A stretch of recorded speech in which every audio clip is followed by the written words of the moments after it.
I'm so grateful for the ongoing building of temples. Je suis reconnaissant pour la construction constante de temples dans cette dispensation de la plénitude des temps. Dès les premiers jours du rétablissement, les saints fidèles ont fait de nombreux sacrifices pour recevoir les ordonnances et les alliances du temple. Suivant leur merveilleux exemple, après de nombreux sacrifices financiers pour voyager depuis Mexique, ma chère épouse, Evilia et moi, accompagnés de nos parents bien-aimés, avons été scellés en tant que mari et femme pour l'éternité dans le temple de Mesa, Arizona, États-Unis en 1975. Ce jour-là, alors que nous étions unis par l'autorité de la prêtrise dans la maison du Seigneur, nous avons vraiment eu un aperçu des cieux.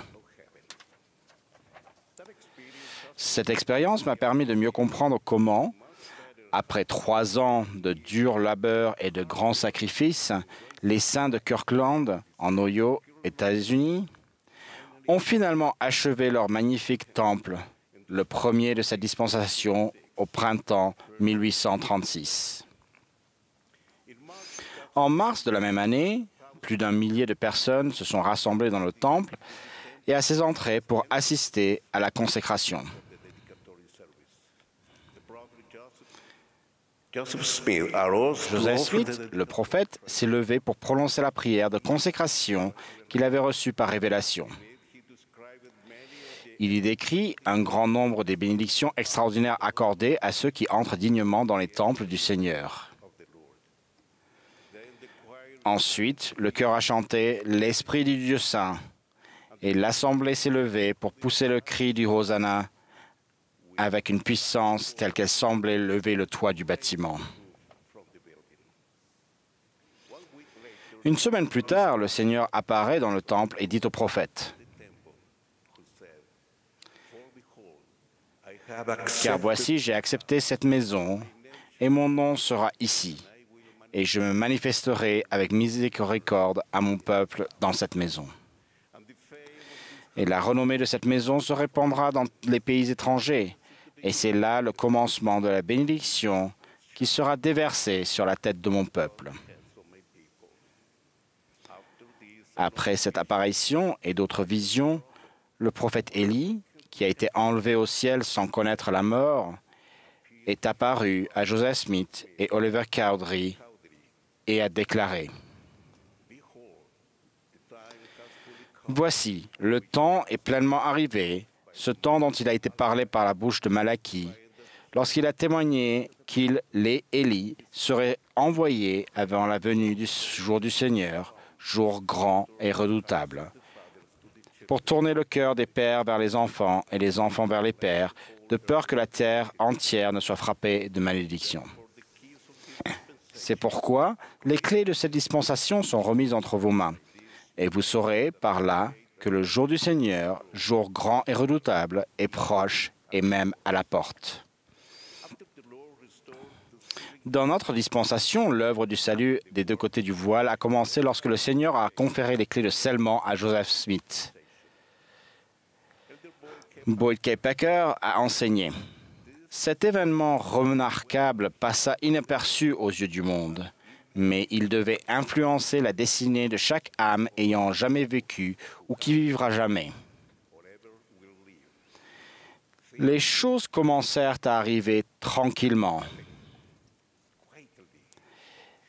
L'Église devint une bâtisseuse de temples. Dans le monde émergent çà et là, d'une manière jugée spontanée, des personnes, des organisations et des sociétés intéressées par les recherches généalogiques. Tout ceci s'est déroulé depuis l'apparition d'Élie dans le temple de Kirkland.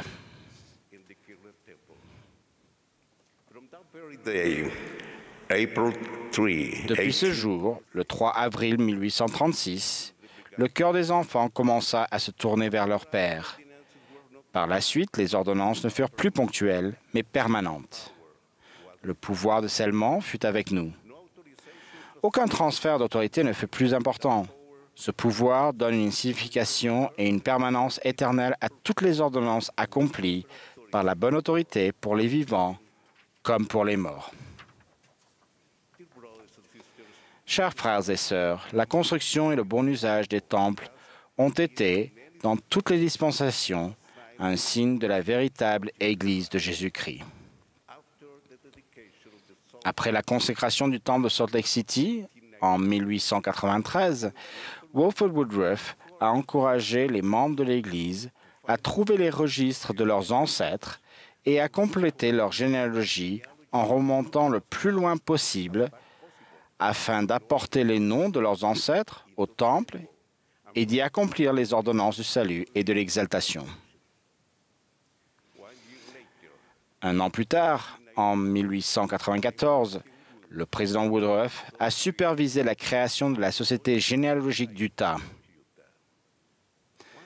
100 ans plus tard, en 1994, Russell M. Nelson, alors membre du Collège des 12 apôtres, a déclaré: « Au cours de cette année historique, la recherche généalogique et le service au temple furent établis comme une seule et même œuvre dans l'Église. » Chers frères et sœurs, en tant que membres de son Église, le Seigneur nous encourage à reconstituer notre histoire familiale, à apprendre de nos ancêtres et à prendre les dispositions nécessaires pour qu'ils reçoivent les ordonnances de l'Évangile au Temple, afin de les aider à progresser sur le chemin des alliances, les amenant ainsi à recevoir les bénédictions de la famille éternelle. Il s'agit de l'un des objectifs centraux du plan de notre Père céleste, unir la famille dans cette vie et pour l'éternité. À ceux d'entre vous qui ne se sentent pas capables d'accomplir cette œuvre, sachez que vous n'êtes pas seuls.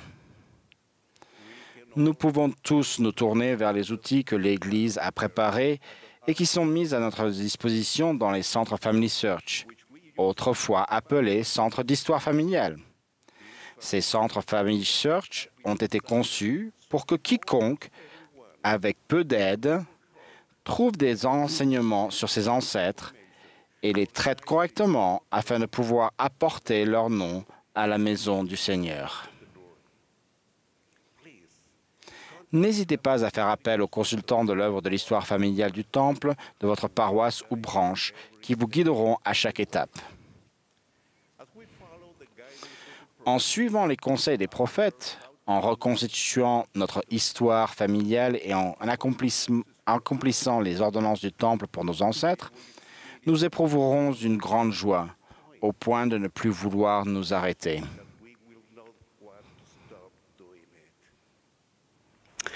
L'Esprit remplira notre cœur, éveillera nos facultés pour accomplir cette œuvre et nous guidera dans la recherche des noms de nos ancêtres. Mais souvenons-nous que l'œuvre de l'histoire familiale ne se limite pas à la recherche de noms, de dates et de lieux. Elle permet d'unir les familles et de ressentir la joie que l'on obtient en permettant à nos ancêtres de recevoir les ordonnances de l'Évangile. J'aime l'enseignement inspiré de notre prophète bien-aimé Russell M. Nelson qui a déclaré: « Le Temple est au cœur du renforcement de notre foi et de notre résilience spirituelle parce que le Sauveur et sa doctrine sont le cœur même du Temple. » Tout ce qui est enseigné dans le Temple, par les instructions et l'Esprit, accroît notre compréhension de Jésus-Christ. Ces ordonnances essentielles nous lient à lui à travers les alliances sacrées de la prêtrise. Puis, si nous gardons nos alliances, il nous dote de son pouvoir guérisseur et fortifiant. L'œuvre de l'histoire familiale et du Temple sont bel et bien une seule et même œuvre dans l'Église. Je témoigne de ces vérités. Je sais que cette Église est l'Église du Seigneur Jésus-Christ, notre Sauveur et Rédempteur, dont nous nous souvenons et que nous vénérons en cette période de Pâques. Je sais qu'il nous aime et que, quand nous respectons nos alliances et plaçons notre confiance en lui, il nous dote de son pouvoir guérisseur et fortifiant. Au nom de Jésus-Christ. Amen.